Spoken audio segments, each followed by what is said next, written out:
Mumbai Indians एक ऐसी team जो परफॉर्मेंस के लिए जानी जाती थी, जो जीत के लिए जानी जाती थी, जिसका टारगेट ही होता था जीत।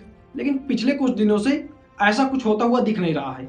जो भी मैच मुंबई इंडियंस खेल रही है उसमें back to back Mumbai Indians loss में ही जा रही है। आज जो मुकाबला गुजरात वर्सेस मुंबई इंडियंस खेला गया उसमें भी मुंबई इंडियंस को एक शर्मनाक हार का सामना करना पड़ा। मुंबई इंडियंस क्यों हारी, कैसे हारी, इस पर तो बात करेंगे। बात होनी चाहिए कि Mumbai Indians back to back ये मैचेस क्यों हार रही है। क्या मुंबई इंडियंस में इस मैच का हार का जो रीजन है वो उनके खुद के रॉन्ग डिसीजन हो सकते हैं। क्योंकि भाई साहब, जब आपके पास बिल जैक्स जैसा प्लेयर बैठा हुआ है तो फिर आप उसको क्यों नहीं खिला रहे हैं। आप ऐसे डिसीजन करेंगे तो क्या होगा, हारना तो आपको पड़ेगा ही।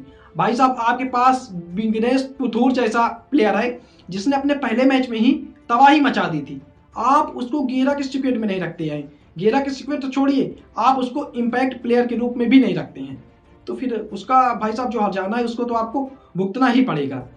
मैंने अपने पहले वीडियो में ये भी कहा था कि मुंबई इंडियंस में हार्दिक पांड्या के आने के बाद सूर्य कुमार यादव कैप्टनसी में तो हार मिल चुकी है। हार्दिक पांड्या के आने के बाद मुंबई इंडियंस जीतेगी या हारेगी। मैंने कहा था हारेगी, आज वही सेम हुआ।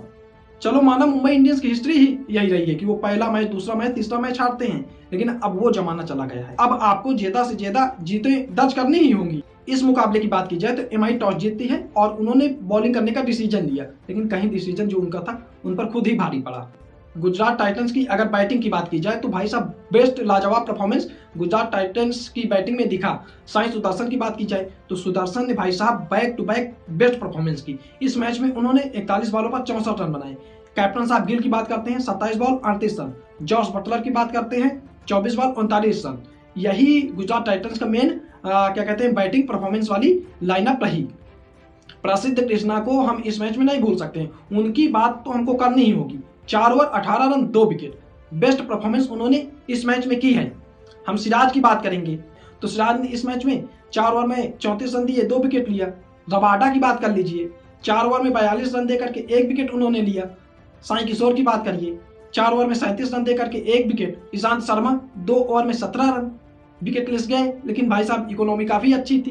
तो राशिद खान की बात कीजिए तो राशिद खान ने 2 ओवर में 10 रन दिए और जीती ने इसी के चलते हुए 196 रन 8 विकेट के नुकसान पर 20 ओवर में बना लिए। मुंबई इंडियंस की बात कर ही लेते हैं भाई साहब, क्या था बॉलिंग लाइनअप, क्या था बैटिंग लाइनअप और कैसी मुंबई इंडियंस की रही परफॉर्मेंस। तो सबसे पहले बात करेंगे रोहित शर्मा की। शर्मा जी आते हैं, शर्मा जी जाते हैं, 4 बॉल 8 रन। पहले जब उन्होंने जो 2 फोर लगाए तो लगा कि भाई साहब रोहित शर्मा इस मैच में कुछ अच्छा करेंगे, लेकिन फिर वो आउट हो जाते हैं। आप इसमें रयान रिकल्टन की बात कर लीजिए, इस मैच में भी वो फ्लॉप रहे, 9 बॉलों पर 6 रन। तिलक वर्मा की बात करें 36 बॉलों पर 48 रन। सूर्य कुमार यादव की बात कर लीजिए 28 बॉलों पर 48 रन। बंदे ने कुछ अच्छा खेला है। रॉबिन मिंज की बात कीजिए तो Robin Minz back to back flop ही जा रहे हैं। इस मैच में भी वो फ्लॉप ही रहे, 6 बॉलों पर 3 रन उन्होंने बनाया। अब बात यह है कि इतनी बड़ी फ्रेंचाइजी अगर आपको मौका दे रही है तो आपको भाई साहब परफॉर्मेंस तो करनी होगी, नहीं फिर आप भी कब बेंच में बैठेंगे आपको खुद भी नहीं पता होगा। कैप्टन साहब हार्दिक पांड्या 17 बॉलों पर 11 रन। आज उनके बल्ले पर गेंद आ ही नहीं रही थी, उनकी भी परफॉर्मेंस अच्छी नहीं रही कैप्टनसी वाली इस मैच में। अगर बात की जाए नमन धीर तो 11 बॉलों पर 18 रन, लेकिन मिचेल सेंटनर ने मुझे कुछ प्रभावित किया है। उन्होंने इस मैच में 9 बॉलों पर 18 रन बनाए। मुंबई इंडियंस की इस मैच में बॉलिंग परफॉर्मेंस की बात की जाए तो सबसे पहले कैप्टन साहब हार्दिक पांड्या की ही बात बनती है, क्योंकि भाई साहब कैप्टन साहब ने ही इस मैच में अच्छी परफॉर्मेंस करके दिखाया है। बाकी जितने बॉलर थे मुझे 1-2 के अलावा कोई अच्छा तो नहीं लगा इस मैच में मुंबई की तरफ से। हार्दिक पांड्या ने इस मैच में 4 ओवर डाले, 29 रन दिए और 2 विकेट भाई साहब उन्होंने अपने नाम किया। ट्रेंट बोल्ट की बात की जाए 4 ओवर 34 रन 1 विकेट। दीपक चाहल की बात की जाए तो दीपक चाहल ने इस मैच में 4 ओवर 39 रन 1 विकेट। इस सेंटनर की बात की जाए तो उन्होंने 3 ओवर में 25 रन दिए। सत्यनारायण राजू 3 ओवर में 40 रन, ये थोड़ा महंगे साबित हुए।